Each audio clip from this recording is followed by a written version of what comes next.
Doctor Anbumani Ramadoss ஒரு அறிக்கை வெளியிட்டிருக்காருல்ல, உண்மையாகவே அரசு குவாரிகளை திறப்பதற்கு முடிவெடுத்திருக்குங்களா சார்? ஆமாம், தொடர்ந்து அரசு அறிவித்திருக்கக்கூடிய திட்டங்களுக்கு இது போன்று மணல் குவாரிகள் வந்தால் ஒழிய இந்த திட்டங்களை நிறைவேற்ற முடியாது என்பதை அரசு நன்றாக உணர்ந்திருக்கிறது. ஓகே, இது ஒரு வருவாயாக இருக்கிறது. ஆமாம், எக்ஸாக்ட்லி. ஓகே, அதனோடு மட்டுமல்லாது தொடர்ந்து கனிம வளத்துறை மலைகள் அதிகமாக வெட்டி எடுக்கப்படுகிறது. அரசு அங்கீகரிக்கப்படாத கிரஷர் குவாரிகள், ஃபோன் சைலண்ட்ல போடணும், நீங்க போட்டிங்களா? கிரஷர் குவாரிகள் நடந்து கொண்டிருக்கிறது. இதையெல்லாம் ஆய்வு செய்வதற்காக தற்பொழுது ஆட்சி பொறுப்பேற்றிருக்கக்கூடிய இந்த அரசினுடைய கனிமவளத்துறை அமைச்சர் களத்தில் நேராக இறங்கி பல்வேறு கட்ட ஆய்வுகளை தொடர்ந்து தற்பொழுது அங்கீகரிக்கப்படாத அரசு அனுமதி பெறாத கிரஷர் குவாரிகள் நிறுத்தி வைக்கப்பட்டிருக்கிறது. அந்த முகாந்திரத்தின் அடிப்படையில் மிகப்பெரிய ஒரு செயற்கை தட்டுப்பாடும் செயற்கை விலையேற்றமும் தமிழகத்தில் கட்டுமான பொருட்களின் மீது வைக்கப்பட்டிருக்கிறது. இதில் சாமானிய மக்கள் மிகப்பெரிய அளவில் வீடு கட்டக்கூடிய கனவோடு வாழ்ந்து கொண்டிருக்கக்கூடிய மக்கள் மிகப்பெரிய அளவில் பாதிப்புக்குள்ளாகி இருக்கிறார்கள். அது மட்டுமல்லாது இந்த துறையை நம்பி, இந்த கட்டுமான தொழிலை நம்பி பணி செய்யக்கூடிய லட்சக்கணக்கான தொழிலாளர்கள் தங்களுடைய வேலையை இழக்கக்கூடிய ஒரு சூழல் நிலவுகிறது. இதனை உணர்ந்த அரசு தற்பொழுது கடந்த அரசை போன்று இல்லாமல் இந்த 12 குவாரிகளையும் அரசு திறக்கப்படும். அப்படி திறக்கப்படும் பொழுது தற்பொழுது நீங்கள் கூறியதை போலதான் பைசாக் எண் அது போன்று ஒரு செயற்கைக்கோள் திட்டம் மூலமாகவும் தகவல் தொழில்நுட்ப துறை அதை ஈடுபடுத்தி எந்த விதமான குற்றங்களும் இல்லாமல், மணல் திருட்டும் இல்லாமல், மணல் கடத்தலும் இல்லாமல் அரசு நிர்ணயிக்கப்பட்ட அளவை எடுத்து மக்களுக்கு விநியோகம் பண்ண வேண்டும் என்ற நோக்கத்தில் அரசு இதை அறிவித்திருக்கிறது. அரசு அறிவித்த அடுத்த 2 மணி நேரத்தில் தலைவர்கள் எல்லாம் இயற்கை சூழலையும் விவசாயத்தையும் பாதுகாக்க வேண்டும் என்ற உயரிய நோக்கத்தோடு அவர்கள் கண்டித்திருக்கிறார்கள். நாங்கள் அதை ஆதரிக்கிறோம், வரவேற்கிறோம். அன்புமணி ராமதாஸ் அவர்களையும் அண்ணன் வேல்முருகன் அவருடைய கருத்துக்களை நாங்கள் வரவேற்கிறோம். ஆனால் இந்த தலைவர்களை நாங்கள் கேட்டுக்கொள்ள விரும்புவது என்னவென்றால், நீதிமன்றம் சொல்லியிருக்கிறது, மழை வந்தால் ஆற்றில் மணல் வந்துவிடும். ஆனால் மலைகள் வெட்டி எடுக்கப்படுகிறது. பல்லாயிரக்கணக்கான டன் மலைகள் வெட்டி எடுக்கப்பட்டு அண்டை மாநிலங்களுக்கு கடத்தப்படுகிறது. தமிழகத்தில் இருக்கக்கூடிய மலைகள் எல்லாம் வெட்டி எடுக்கப்படுகிறது, அழிக்கப்படுகிறது. இதை பற்றி இவர்கள் ஒரு நாளும் இது போன்ற கருத்துக்களை பதிவு செய்யவில்லை என்ற ஏக்கத்தோடு இந்த அரங்கத்தில் நான் பதிவு செய்ய விரும்புகிறேன். ஓகே ஓகே ஓகே சார், எவ்வளவு லாரிகள் வருகிறது சார்?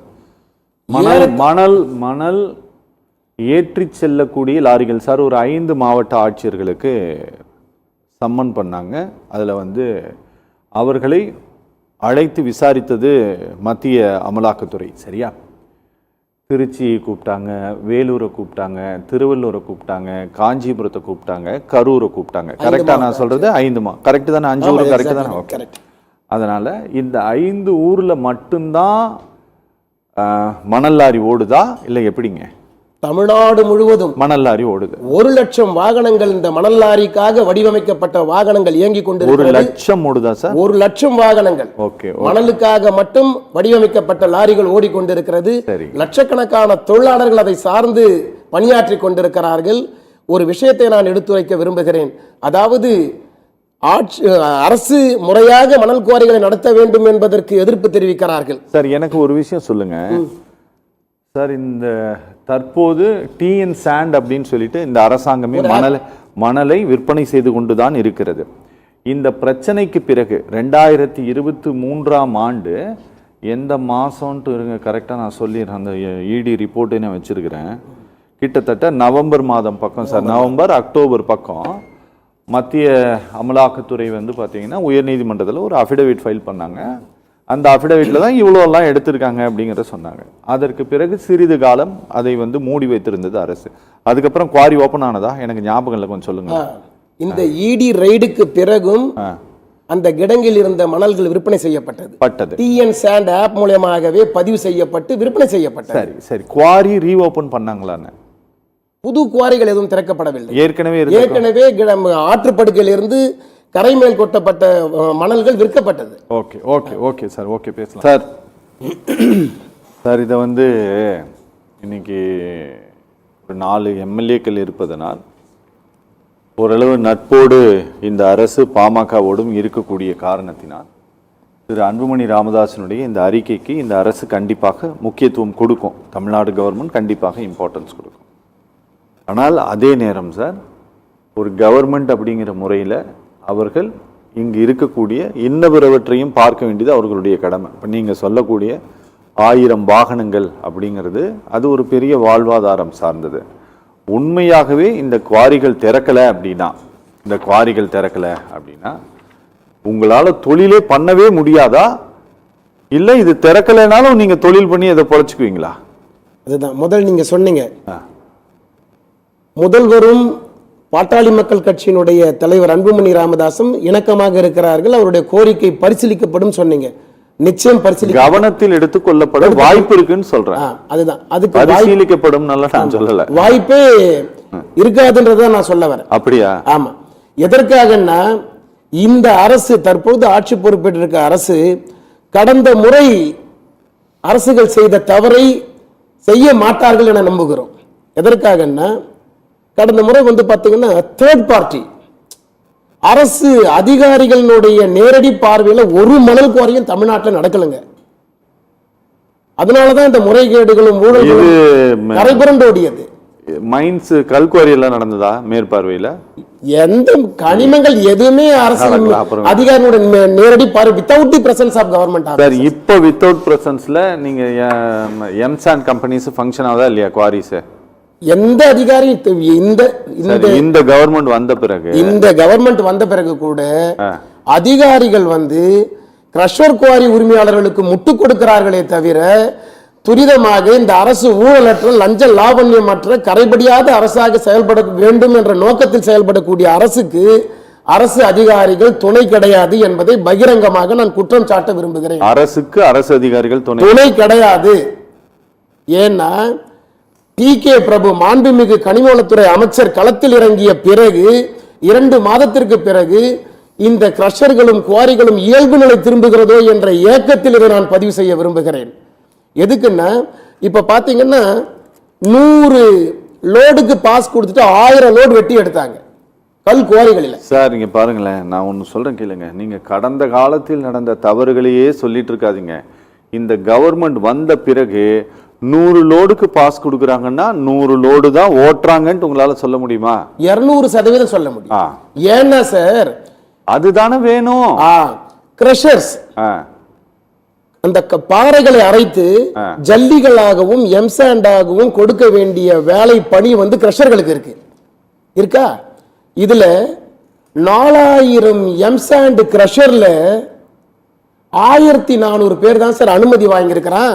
இந்த புதிய அரசு ஆட்சி பொறுப்பேற்ற பிறகு இவங்களுடைய நேர்மையை பாராட்டி இந்நேரத்துக்கு ஒரு 3000 பேர் அனுமதி வாங்கியிருக்கணும். ஒருத்தருக்கு அதுக்கு அப்புறம் பாத்தீங்கன்னா எந்த விதமான இம்ப்ரூவ்மெண்ட்டும் கிடையாதுங்க. இந்த கிரஷர் வந்து அரசு அனுமதி பெறுவதற்கான எந்த விதமான ஒரு முகாந்திரமும் இல்லை. அதே போன்று சார் அனுமதி இல்லாத கிரஷர் இப்ப ஃபங்க்ஷன் ஆகுதா இல்லையா? இப்போ இயங்கிட்டு இருக்குது. அப்புறம் என்ன 100 பேர் தான் ஓடுறான்னு சொல்றாங்க. செங்கல்பட்டு மாவட்டத்திலும் காஞ்சிபுரம் மாவட்டத்திலும் கட்டவிழ்த்து விடப்பட்டிருக்கு. கடந்த 10 தினங்களுக்கு முன்னாடி நீங்க 2 நிமிஷத்துக்கு முன்னால பேசுறதுக்கு மாத்தி அப்படியே பேசுறீங்க. இப்போ ஒண்ணுமா இன்னும் மாத்தி பேசுறதுக்கு 100 பாஸ்னா 100 பாஸ் தான் ஓடுதுன்னு இப்பதான் சொன்னீங்க. இப்போ 100 பாஸ் போட்டுக்கிட்டு 1000 லோடு கடத்தப்பட்டது இன்றும் தொடர்கிறது. அதை சொல்லுங்க. தொடர்கிறது. அப்படி தொடரும் போதுதான் அரசு அங்கீகரிக்கப்படாத அனுமதி இல்லாத கிரஷர்களுக்கு சப்ளை செய்ய முடியும். ஓகே, ஒரு காலர். வணக்கம்ங்க, வைகை ராஜா. ஒரு கால் கட் ஆயிடுச்சு. ஐயா நீங்க பாருங்களேன், இந்த கவர்மெண்ட் ஏதோ ஒன்று செய்யணும்னு நினைக்கிறாங்க. ஓகே, நம்மளால அதை அண்டர்ஸ்டாண்ட் பண்ணிக்க முடிகிறது. ஆனால் புதிதாக இதை கொண்டு வந்தால் இதை நம்மால் செய்ய முடியும், நம்மளால மானிட்டர் பண்ண முடியும். உண்மையில் தமிழ்நாடு அரசாங்கத்தில் இருக்கக்கூடிய ஒரு 34-35 மினிஸ்டர்ஸாலேயோ அல்லது சீஃப் மினிஸ்டர் விஜயாலேயோலாம் இதை கண்டிப்பாக முழுமையாக கண்காணிக்க முடியாது. இதை செய்ய வேண்டியவர்கள் revenue authorities, Indian administrative service, Indian police service and mines டிபார்ட்மெண்ட்டில் இருக்கக்கூடிய அதிகாரிகள், C grade, B grade, D grade, இவர்கள்லாம் செய்யணும். சரியா? நான் என்ன கேட்குறேன், நீங்கள் இந்த இந்த இந்த கவர்மெண்ட் சேஞ்ச் ஆன பிறகு மினிஸ்டர் பிரபு போய் ரெய்டெல்லாம் பண்ணாருன்ட்டு, அவர் ரெய்ட் பண்ணதெல்லாம் எந்த பகுதினா, அவர் வீடு எங்கே இருக்குதோ அந்த பகுதியில், சரியா? அவர் கோயம்புத்தூர் பகுதியிலேயோ அல்லது இந்தாண்ட இந்த இந்த மாநிலத்தினுடைய எல்லை பகுதி, செங்கல்பட்டு காஞ்சிபுரமே வரல அவர், அதுதான் வரல கரெக்டா? ஆமா. அப்போ நீங்க ஒரு இடத்துல நீங்க நல்லா தெரிஞ்சுக்கங்க, புளியறைன்னு சொல்லிட்டு தென்காட்சியில ஒரு சோதனை சாவடி, சோதனை சாவடியில தமிழ்நாடு அரசாங்கத்தினுடைய அமலாக்க இது என்னது, லஞ்ச ஒழிப்புத்துறை போய் சோதனை நடத்துது. அடுத்த 10 நாள் இல்ல, அடுத்த நாள்ல இருந்தே அவங்க வாங்க தொடங்கிட்டாங்க. அந்த சிஸ்டம் வேற. அதனால நீங்க இந்த ஆட்சி அமைந்த பிறகு நீங்க சொல்லக்கூடிய இல்லீகல் எம்சாண்ட் குவாரிஸ்ல அவங்க ஏதாவது ஸ்டாப் பண்ணியிருக்காங்களா அவங்க வேலையை, இல்ல எப்பவும் போலதான் ஃபங்க்ஷன் ஆகுதா? எப்பவும் இயல்பா நடந்துட்டு இருக்கு சார். ஓகே. அதே போன்று ஒரு வாதத்திற்கு சொல்லுகிறேன், இந்த 12 மணல் குவாரிகளை திறக்கவே இல்லைனாலும் இந்த மணல் திருட்டு நடந்துகிட்டே தான் இருக்கும். இந்த பாருங்க, 2020-25 ஆண்டுகள், இந்த 5 ஆண்டு காலத்துல 1459 இல்லீகல் சாண்ட் மைனிங், ஆற்று மணல் மைனிங் டிடெக்ட் பண்ணிருக்குது அரசு. ஆனா 135 பேர் மேலதான் எஃப்ஐஆர் போட்டு கிரிமினல் வழக்கு பதிவு செய்யப்பட்டிருக்கிறது. Okay okay okay. உங்களதுல எத்தனை சங்கம் இருக்குன்னு எனக்கு தெரியல. தேனி மாவட்டத்துல இருந்து ஒரு சங்கம் செல்லசாமின்ட்டு யாரோ ஒருத்தர் பேர் போல தெரியுது. அவரும் வேற இது அன்புமணி ராமதாஸனுடைய அறிக்கைக்கு கண்டனம் தெரிவிச்சிருக்கிறாரு. அரசு குவாரிகளை திறக்கணும் அப்படின்னு சொல்லிட்டு. நீங்க திறக்கணுங்கிறதுல உறுதியாக இருக்கிறீங்களா? கிரஷர் குவாரி உரிமையாளர்கள் இந்த ஆற்று மணல் குவாரிகளை திறக்க கூடாதுன்றதுல உறுதியா இருக்கிறாங்க. அவங்க அவங்களுக்கு லாபம் வரும், அவங்களுக்கு பாதிப்பாயிடும். மணல் குவாரிகள் திறந்தா கிரஷர் குவாரி உரிமையாளர்களுக்கு பாதிப்பு வரும். அதனால இது மாதிரி தலைவர்கள் விவசாயத்தை உண்மையாகவே பாதுகாக்க வேண்டும் என்ற உயரிய நோக்கத்தில் தான் சொல்றாங்க. அதுக்கு அவங்க எல்லாம் ஆதரவா தான் இருப்பாங்க. இப்ப தென் மாவட்டங்கள்ல இப்ப அறிவிக்கப்பட்டிருக்கக்கூடிய அந்த 12 மணல் குவாரிகள் திறந்தாலும் கூட சென்னை போன்ற பகுதிகளில் தான் அதிக அளவுல கட்டுமான பணிகள் நடக்குது சார். சென்னையில மட்டும் குறைந்தபட்சம் 15,000 லோடு மணல் தேவைப்படுது. இன்றியமையாத தேவையா இருக்கு. இதை ஃபுல்ஃபில் பண்ணவே முடியாது. தென் மாவட்டங்கள்ல குவாரிகளை விட்டா கூட சென்னைக்கு தேவையான மணல்ல ஃபுல்ஃபில் பண்ணவே முடியாது. அதுக்காக தான் தொடர்ந்து தலைவர் யுவராஜ் என்ன சொல்லிட்டு இருக்காரு, அரசுக்கு சில ஆலோசனைகளை வழங்குறார். ஆந்திரால இருந்து மணல் கொண்டு வர்றதுக்கு நீங்க அரசு ஒப்பந்தம் போடுங்க, அனுமதி கொடுங்க. ஆந்திரா மாநிலத்தோட முதலமைச்சர் அளவுக்கு அதிகமா மணல் இருக்கு, அங்க இருக்கக்கூடிய மக்களுக்கு இலவசமா கொடுக்குறாரு. ஒரு புரிந்துணர்வு ஒப்பந்தம் போடுங்க. அதே மாதிரி இறக்குமதி மணலை இறக்கி நிறைய காம்படிட் பண்ணி டெண்டர் போட்டாங்கன்னா எம்சாண்டை விட மலேசியா மண்ணை குறைவா கொடுக்கலான்னு ஒரு அறிக்கையை கொடுத்திருக்கிறார் தலைவர் யுவராஜ்.